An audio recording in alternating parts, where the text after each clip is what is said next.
arrows mean and give a Bible reference to it. That would be your test.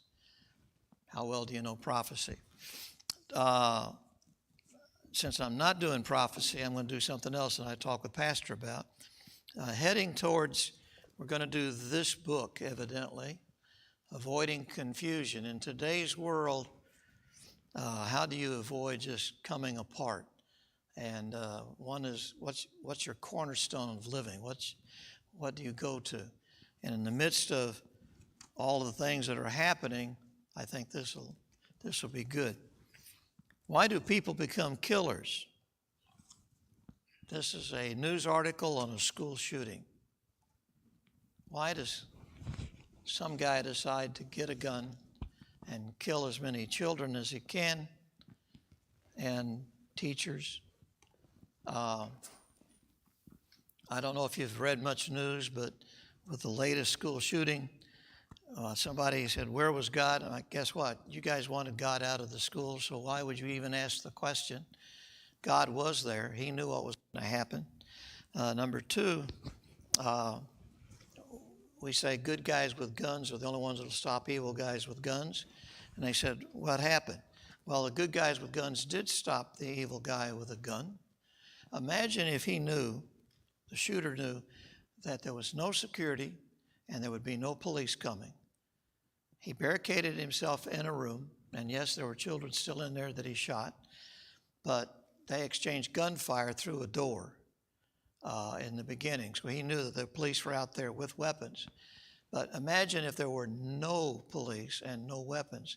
So after he kills everybody in the room, he walks outside and gets all of the parents who came down to try to rescue their children. There's no stop to it.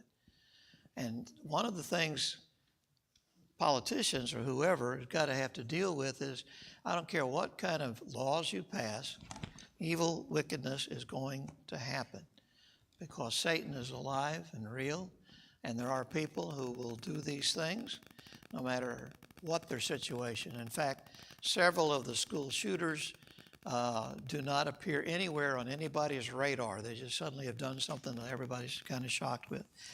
I want to read this to you. Why do people become killers? There are only 3 reasons, and I thought, sounds like a good thing.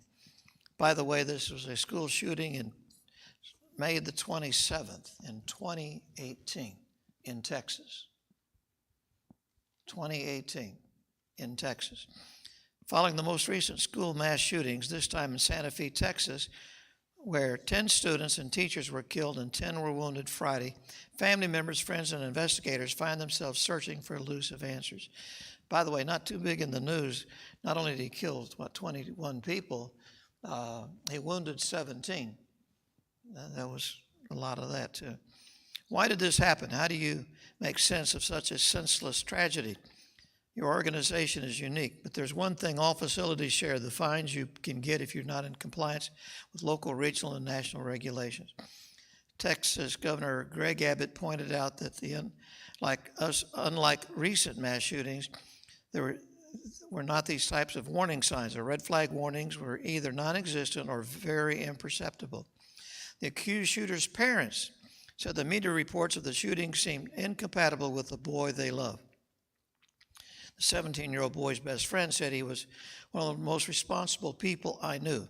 He didn't drink. He didn't do drugs. To my knowledge, he was academically proactive, making straight A's. 2018. Given the profile of this as emerging, investigators have yet not identified the motive for the shooting. And this guy that wrote this says, however, I know precisely why this latest killer did what he did. I also know what will motivate the next killer to act in a similar way. Many years ago, I became an investigative, high-profile murders in Los Angeles County. I carefully chronicled the motive of every homicide that occurred in our region. You might think there are a million reasons why someone would commit murder, but there are only 3 possibilities. At least one of these 3 motives is the driving force behind each homicide: theft, burglary, and robbery. In fact, these 3 motives lie at the heart of every conceivable crime or misdeed. Human misbehavior is motivated by financial greed, sexual lust or relational lust, and the pursuit of power. 3 ways. to which I add lust of the flesh, the lust of the eyes, and the pride of life. So guess what? There will be other shootings. And somebody posted up that, did you know, if you took how many people have been shot and killed versus how many have been killed because somebody got stabbed, somebody got strangled with hands, the guns didn't kill as many people as people did with their bare hands or were using a weapon in their hand. You might be wondering if this is a fourth category. There isn't.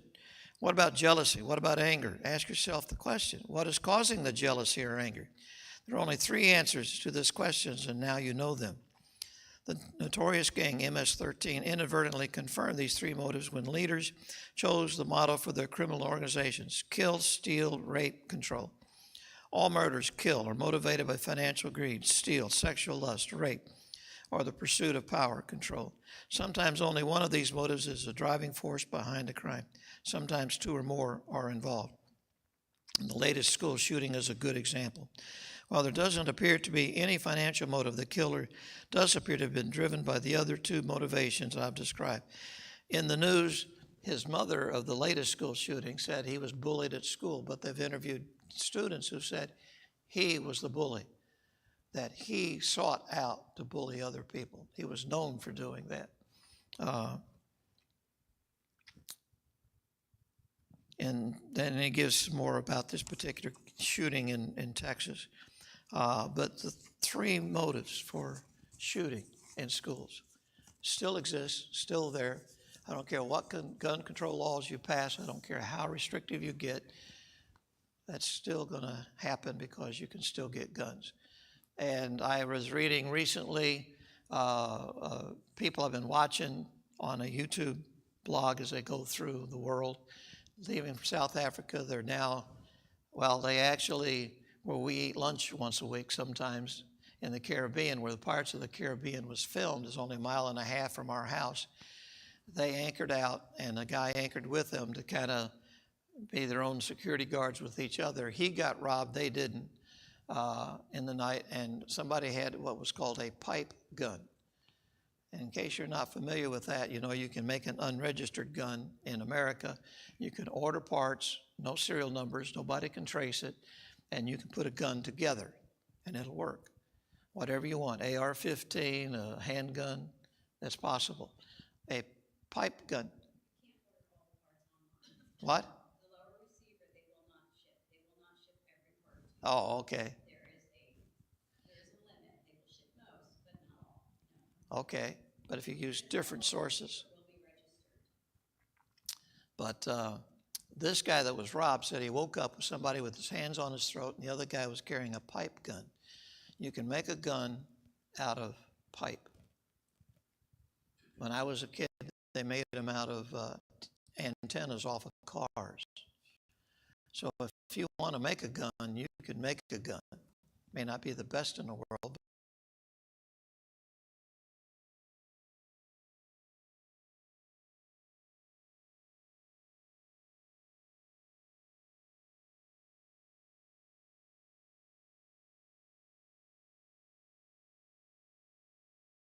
copy, and we're going to talk about how to avoid conflicts, problems in today's world. Now, today, I talked with Pastor, and I've talked with some other people, and they liked some of the things that I've had to say. How to deal with a cult.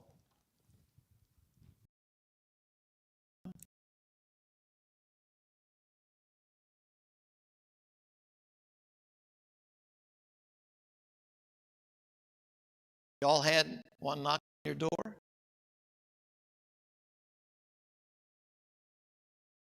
A personal letter inviting you to study,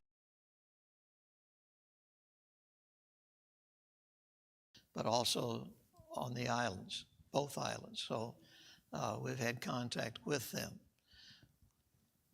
So I don't know how well this was going to show up.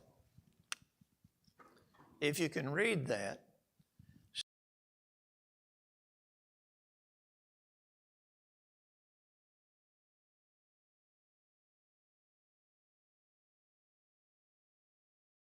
this particular book we found in a closet that probably was untouched for 40 some odd years.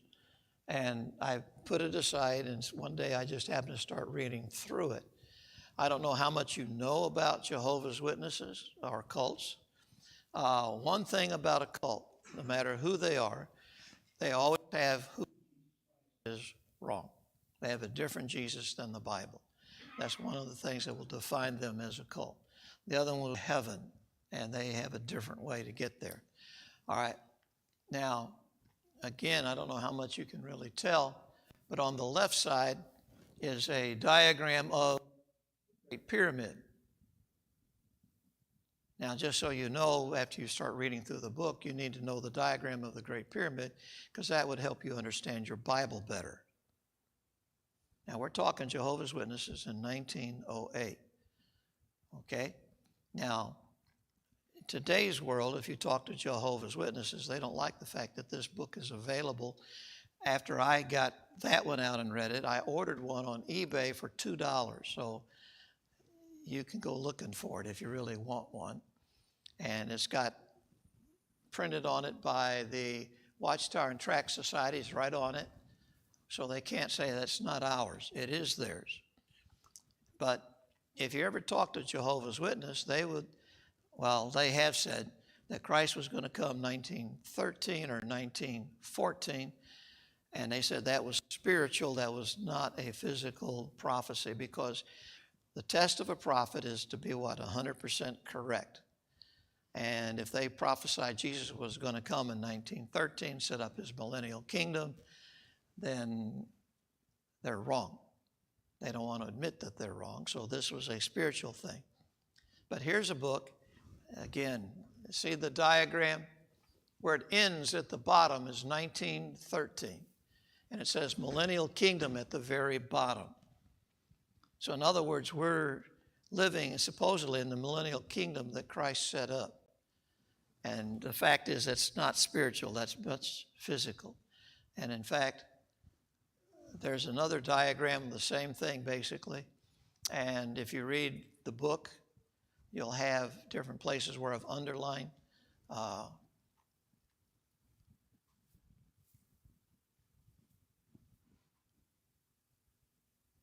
And what men call Christendom will have passed away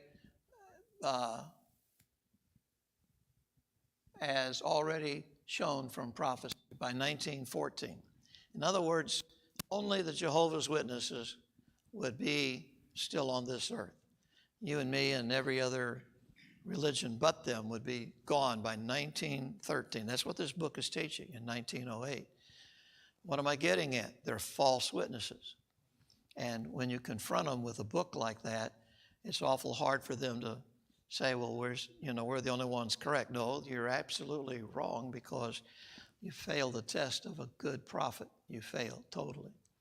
And I have some more, and it's in the same book. Whether you get the book or not is irrelevant, perhaps, but if ever you talk to them, you can say you know, because you've seen at least, a book printed in 1908 by the Watchtower and Tract Society. Jesus Christ was going to come and set up a whole new kingdom in which all the other religions were going to disappear. It was physical, it was not literal. I mean, it was physical, not spiritual. Not only that, they talk about in there a resurrection of the saints in 1914. So where are the saints today? They still say sleeping in the ground, but your own book says they were resurrected in 1914, or would have been, according to their prophecy. Now, again, I do not know how much you have talked to a Jehovah's Witness. I have brought with me a different Bible. I don't know, excuse me for doing that, Pastor, sorry about that. But I brought a Watchtower and Tract Society Bible. Whenever you talk to a JW, do not let them use this. They want to. By the way, they are the only ones who use this. Everybody else has rejected it for good reasons. But they, by the way, consider this one compares very well, they say, to the NIV. Well, at that point, I put a big question mark on the NIV. Okay? So again, this is what they'll try to use. This is what they'll try to use when they talk to you. Don't let them do it. They will use a King James Bible. Make them use a King James Bible. Romans 6:13, if you would, look it up.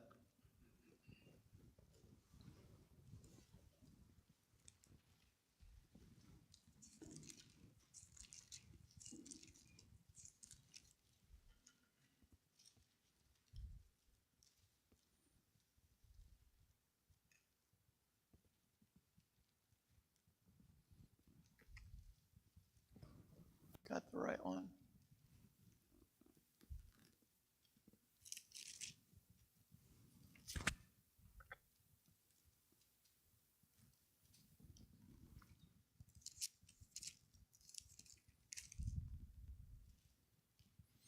Sorry, wrong verse. 10. Chapter 10.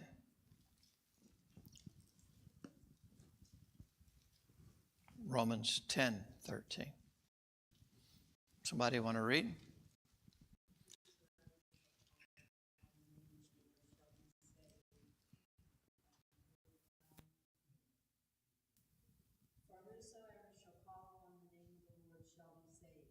Okay, that's what it says in the King James. What do you do when you translate a Bible? You try to take this word and put it into whatever language you're translating it into. You all familiar with where the King James was translated from? Koine Greek, okay, Texas Receptus, all right? The word Jehovah. Now, when I first read about Allah, I thought that's Arabic or something for God's name. No, that's not so. I'm Alan Berry here. Do you know what I'm called in the Marshall Islands where they speak Marshallese? When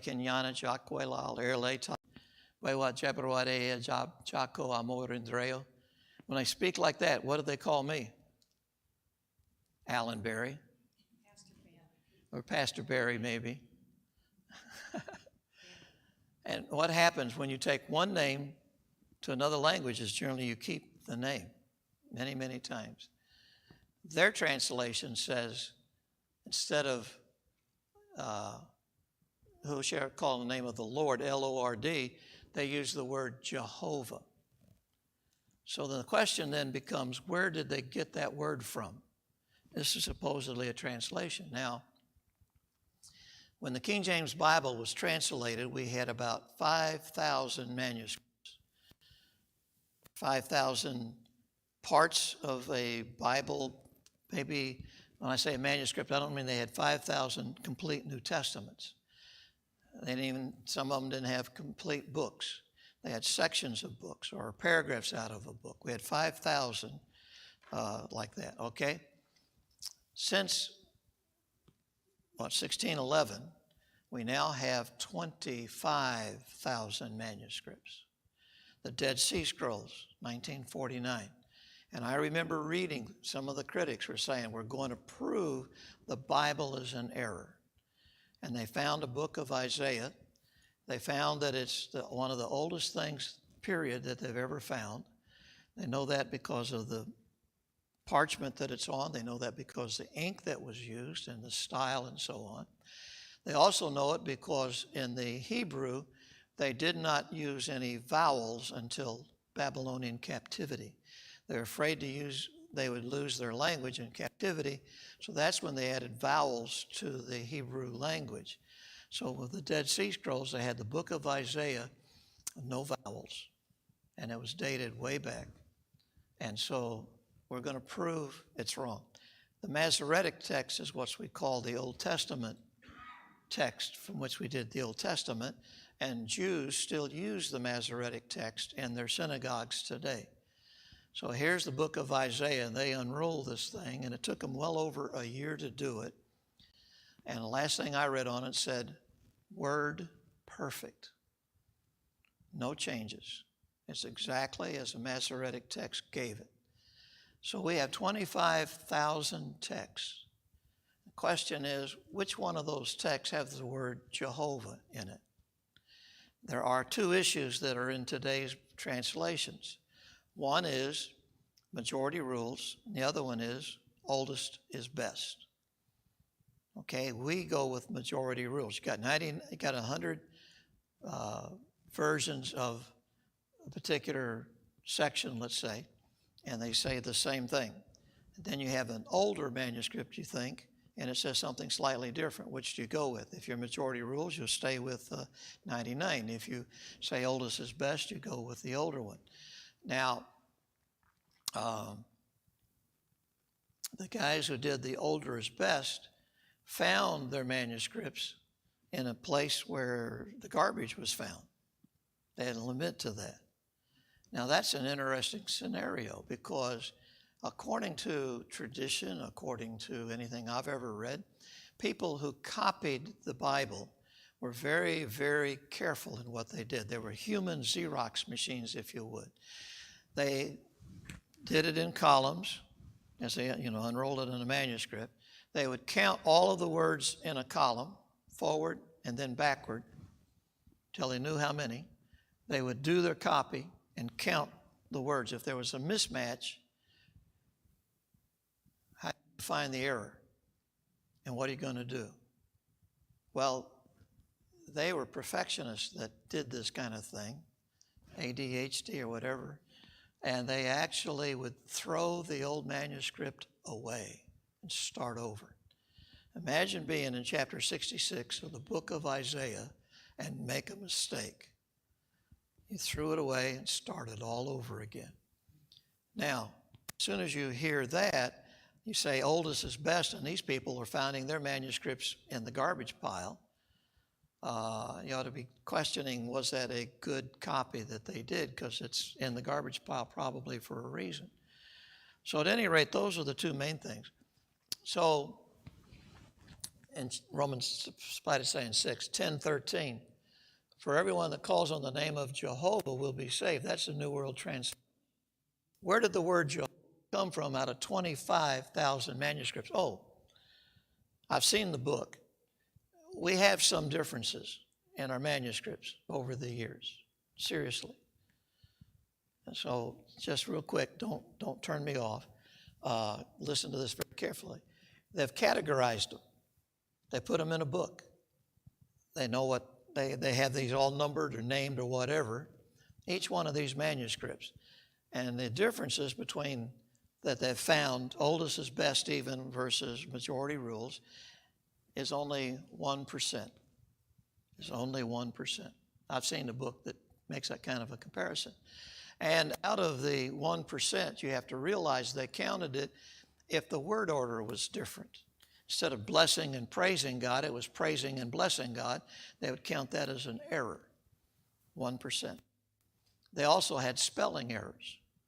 Well, they didn't have dictionaries back then, and it was kind of a freelance thing, but that's considered part of the 1%. No major doctrines have changed. Nothing else has changed. So when I say there's 25,000 manuscripts, in the letter to the editor, this guy who wanted to push the New World Translation, I wrote, I challenge you to tell me where did the word Jehovah come from? Which manuscript? I'll give you $500 if you can tell me. You should be able to look it up and tell me.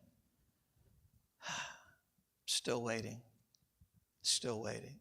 In fact, some months later, he wrote again. I wrote him back in letter to the editor. I said, I'm still waiting. I challenged you before, and you still haven't done it. Verse 16, it says what? Come on, not in my face. Verse 16 says what? 10:16.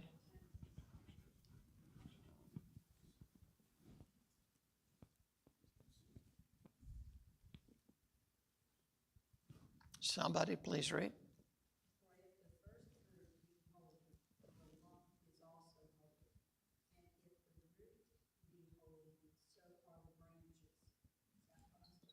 No, 10, chapter 10. Yeah.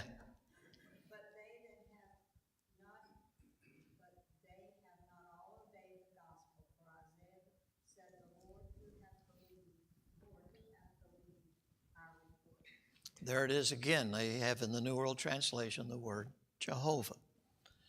Now, why am I keep bringing this up? Because they, if they talk to you, want to use the New World Translation, and you're going to be able to tell them, no, because you people have modified the Bible to make it fit what you want.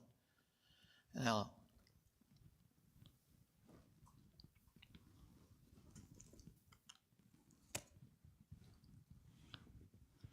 verse 9, chapter 10, verse 9. What does it say? That if thou shalt confess with thy mouth the Lord Jesus, and shalt believe in thy heart that God hath raised him from the dead, thou shalt be saved. If they translated that one with the word Jehovah, they would have to say Jesus is Jehovah. And they didn't do it. But 240, 50 times, I forget the exact number, they put the word Jehovah in when it fit their theology without a single manuscript. And so now they're wanting to talk to you and use a New World Translation and say, no, it's not even close to being right.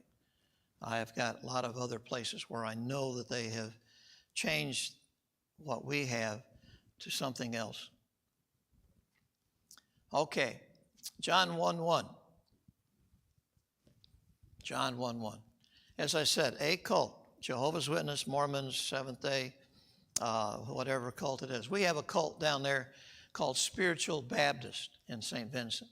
They're neither spiritual nor Baptist, but they have that name.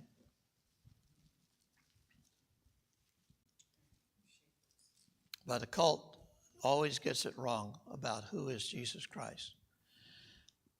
Now, John 1:1, in the beginning was the Word. The Word was, and the Word was with God, and the Word was God. It's a good translation. Jehovah's Witnesses completely do it different. Now, some of you, because of your age and if you've had contact, I remember being told by a Jehovah's Witness, Jesus was a glorified man. I don't know if you've heard that before, but that's what they considered him to be, a glorified man. Well, that really doesn't fit all that Jesus did. So then they said he's a great angel. And that seemed to work a little bit better. But, yes? I had a Jehovah's Witness when I went to school. This is years ago before I met you. And he says, I got the King James Bible. I said, yeah, you got it, but you don't read it. No. That's true. They use their own. They use their own. And so I remember sitting in a home in St. Vincent when this J.W. told me Jesus is a God. Now they have a translation thing. We have some things, like in English, we have certain rules of grammar when you go from present tense to past tense to whatever, or you have tense and verb agreements. And they have a Greek thing to translate that verse, a God. And I still remember hearing a pastor say that he had bought a home, he was in a cul-de-sac, and he was mowing his yard, and he saw the two JWs coming down, carrying a briefcase with the umbrellas. I mean, they identify themselves pretty easily, and he knew who they were. So he stopped, went inside, got his Greek New Testament, got his Bible, and came back out and greeted them when they came up to him and said, I'm so glad to meet you guys. I've been studying the Bible. Maybe you can help me. John chapter 1, verse 18. Somebody read. No man hath seen God at any time. The only begotten Son, which is in the bosom of the Father, he hath declared. No man has seen God at any time. Now, is that a God or is that the God? That's the God. Okay? Now, remember, they got a God in verse 1. He said, okay, what about verse 12? Somebody read. But as many as received him, to them gave he power to become the sons of God, even to them that believe on his name. To become the sons of God. Is that a God or the God? That's the God.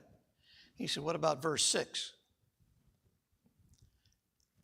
There was a man sent from God whose name was John.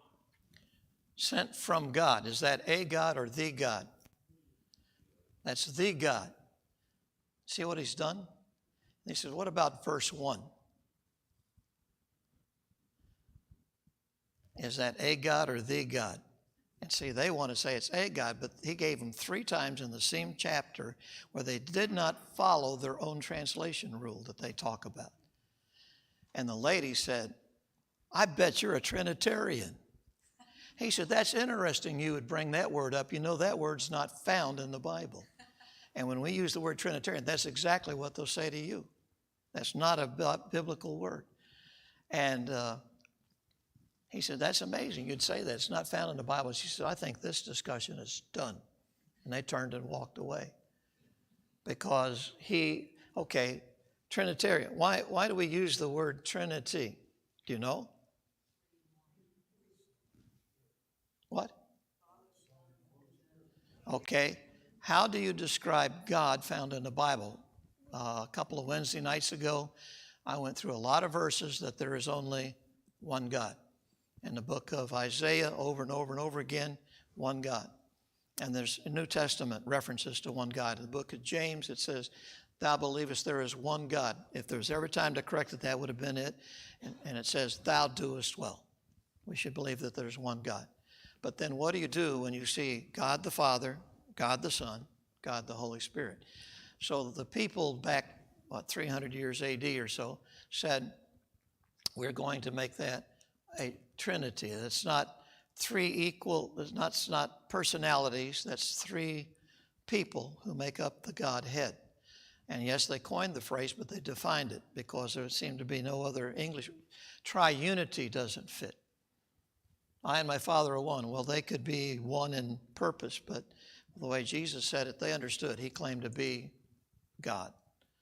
So again, when they go to John 1:1 and they say Jesus is a God, they're saying something that is wrong, both because of translations, but also it's not fitting the rest of the Bible. If you're a Hindu, how many gods are there?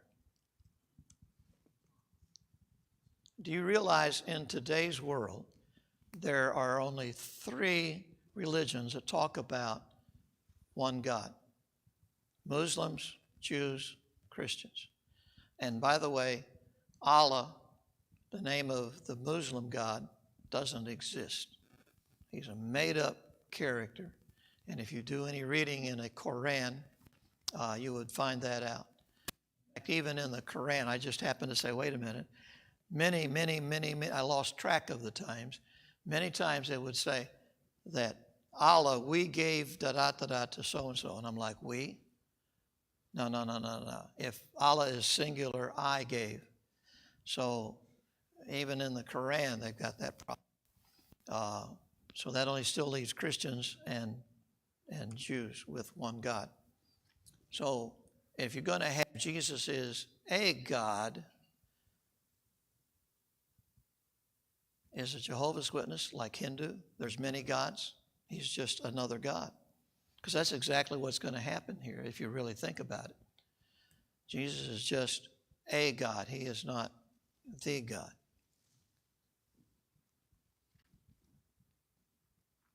Many gods. Jesus is a God. And they no longer believe in only one God. And that's just in chapter 1 of John. Micah 5:2.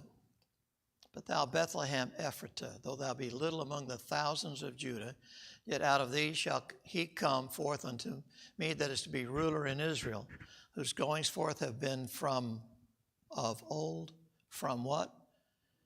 Everlasting. Jesus came into this world, but he's always existed. That's exactly what that's saying.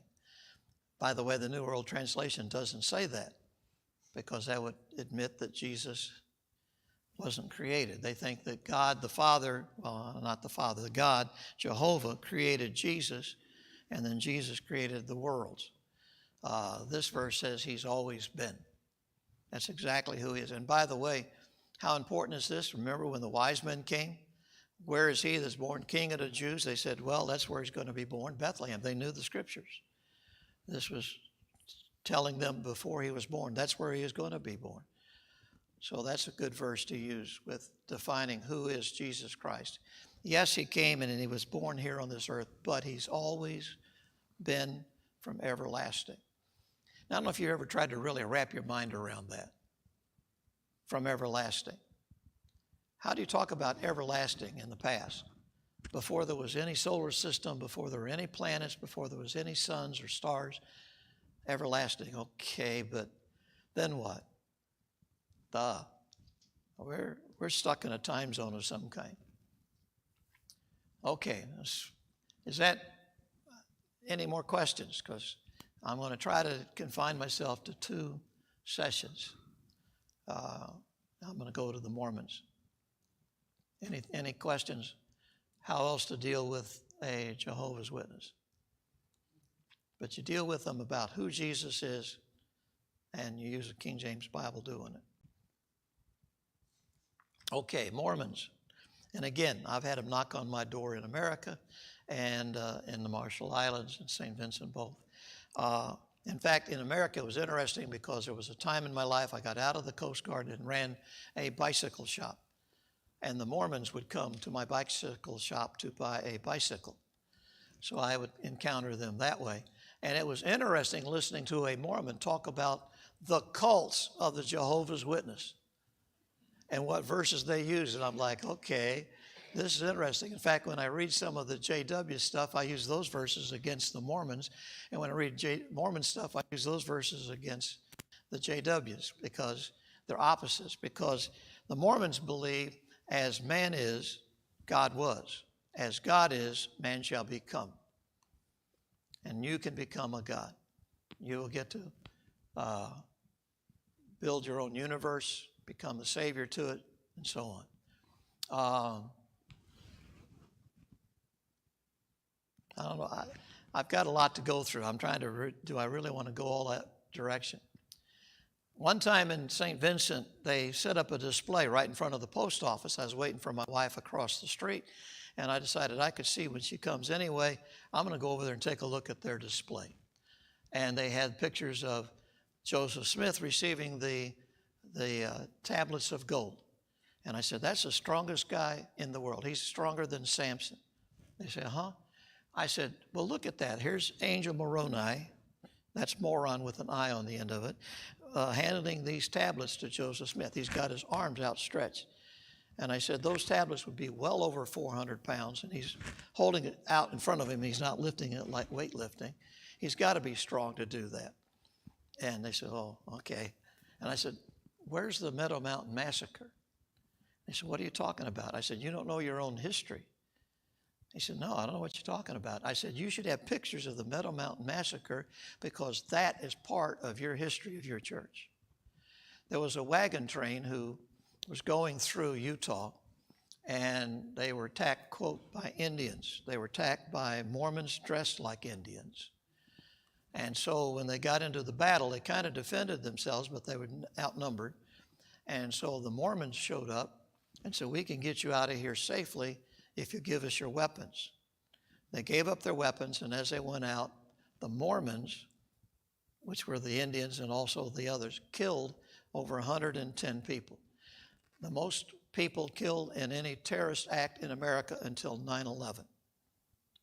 And this, by the way, is history, because when they wanted to become part of the United States of America, they were told, you will either turn over, they knew the name of the guy who led that massacre, you will give him to us for justice and judgment, or you will not become a state. And they did. They turned him over, they went to court, they found him guilty, and I believe they hung him or shot him, I forget which, but he died because he was the leader of the Meadow Mountain Massacre, and he was a Mormon. After he did the Meadow Mountain Massacre, they moved him up in the organization. They honored him as Mormon, and that's their history. So that's there. Now, I'm going to give you some things, and I'm going to give you some references that'll help you. Gerald and Sandra Tanner used to be Mormons. She's related to Brigham Young somehow. They pulled out and they wrote many books on Mormons. They have a website. I think I've got it here later. One of the Book of Mormon is Supernet. Okay. One of the books that they wrote, they say the Book of Mormon is supernaturally translated. Joseph Smith had a stone, a seer stone it was called, put it in his hat, put his face in there, and he would tell them how to translate those golden tablets into the Book of Mormon. Super translation stuff. So when the Mormon came to my house and he decided he wanted to shoot a Baptist preacher between the eyes, I said, let me ask you a question. I said, do you have a copy of the 1830 Book of Mormon? He's like, no. I said, why not? You're a Mormon. I've got a copy. How come you don't have one? I said, wait a minute. So I went inside and I brought it out and he got to unwrap it from the plastic wrap, a Book of Mormon. And I said, there you are, an 1830 Book of Mormon. And then I had Gerald and Sandra Tanner's book of the 4,000 changes since 1830 on the Book of Mormon. Some of it is spelling, that's true, but some of it is names, some of it is dates and history, because they realize they can't leave it like it was. It was terrible. I actually believe the Book of Mormon was stolen from another guy who wrote fiction, but that's how the Book of Mormon is today. But there is a book that Gerald and Sandra Tanner, I paid for mine because I like the copy I could take to the door and say right here, and we started looking, and between what this guy had in his hand and what I had, 1830, to confirm what Sandra Tanner had written, that's what it was in 1830. Now you've got a new version that doesn't say that, and he didn't have an answer to that. You can get it, you can buy it, and have a copy. If you want it for free, it can be downloaded. If you want to give me an email address, I can send you a copy or tell you where to go and get a copy of the 4,000 changes since 1830 on the Book of Mormon.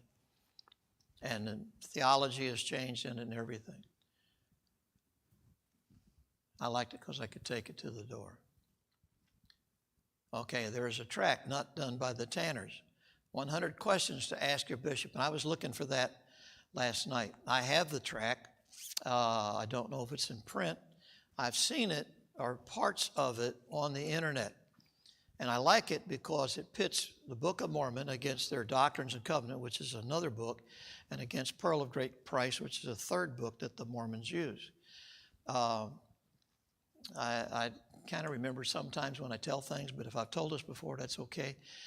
We had some people come to our church in Hickory, and the Mormons were coming by and having Bible study with them.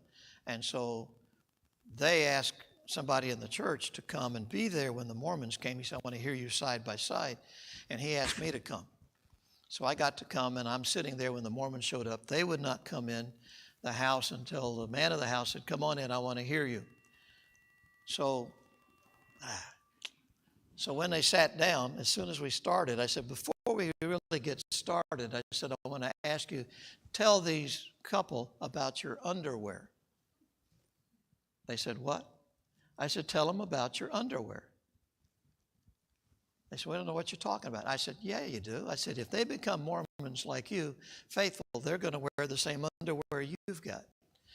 Tell them about your underwear. Oh, we don't know. I said, excuse me, from across the room, I see through your white shirt, the sleeve of your T-shirt, and it's marked. You never take the underwear off. When you shower with it or bathe with it, and you take off one side, it's wet, the other side is dry, you put the new one on before you take the old one off. You never not wearing it, right? They finally had to agree that was true. They didn't want to, but they want. And then I gave them the Book of Mormon. I said, show these people where you could become a god, and you could become a god. I said, I'd never become a god. That's wrong. And they said, that doesn't teach that. I said, you're right. Book of Mormon doesn't teach that. I said, it's like bait for a fish. I said, you get them to get into the Book of Mormon, then you bring out Doctrines and Covenants, section about 128, and that will teach you that you become a god, create your own universe. And the man of the house said, no, that's wrong. And the Mormons are saying, no, we don't believe that. I said, what? You don't believe that? I said, you don't believe that you can become a god? They said, no. I said, you don't believe that Lorenzo Snow saying that I said, as man is, God was. As God is, man shall become. You haven't heard that before? No, I haven't heard that. I said, really? So I took out my pen and the paper and I said, Elder so-and-so, and I started writing their names down. I said, I want you to know something. When we get done here, I'm going to call your bishop right down here at the Mormon church, and I have witnesses, and we're going to tell them that you denied your own faith. And suddenly these two guys said, oh, well, you're right. We do believe that we can become a god. And at that point, the man of the house said, I've heard enough, out of here. And he made them leave. They lied. So don't be surprised what happens. The 100 questions to ask your bishop pits their books against each other. Takes the Book of Mormon with the Doctrines and Covenants, with Pearl of Great Price, where they contradict each other. Okay, can you show me an archaeological, historical proofs from non-Mormon sources that would prove that the book, people and places named in the Book of Mormon actually existed? I wrote to the National Museum in Washington, D.C., and I asked them some of these questions. I got a form letter back because they've been asked evidently by a lot of people. And it says in the letter, we do have a copy of the Book of Mormon, but we have never discovered a single city mentioned in the Book of Mormon. There is no river that flows north in all of North America, which is in the Book of Mormon. One flows north. That the Indians are not related to the 12 tribes. They're actually related to Asian people. And this is all what I got back from them. That the horse and the elephant was unknown to America until we came and settled it and brought those animals with us. The wheel was unknown. There were no chariots as stated in the Book of Mormon. In other words, the Book of Mormon is totally irrelevant to the proofs that would be there. They found Jericho because they knew it had to exist. During World War II, there was a famous general who said there's a waterway that gets into Jerusalem, and they kind of found out enough from the Bible to find the waterway and come into Jerusalem, take the city, because the Bible is true. Whereas the Book of Mormon doesn't exist like that at all. Can't be done. So I wrote, and they got the form letter back. Not one city proven to exist in the Book of Mormon. There are rivers that flow north? No, none. The DNA does no links to the 12 tribes of Israel. The wheel was unknown until Western civilization brought it. Gave a long list of animals, a long list of animals, elephant, horse, just 2. But these other animals that are mentioned and then there's precious stones, flowers and trees, not found in America, but in the Book of Mormon. Precious stones in the Book of Mormon, not found in America. So how could this really be a good book when it's historically unprovable, totally unprovable? Okay, if Brigham Young is a true prophet, why would one of your later prophets overturn his declaration, which stated the black man could never hold a priesthood in the LDS Church until after the resurrection of all other races? Journal of Discourses, December 12, 1854. We have copies of what he said. That's a racist religion. They finally did alter that, and now black people can actually hold some positions in the Mormon church, but there's at least one priest position black people cannot hold even today. They're definitely in the black. Why does the Book of Mormon state that Jesus was born in Jerusalem? Alma chapter 7, verse 10. That's in the Book of Mormon.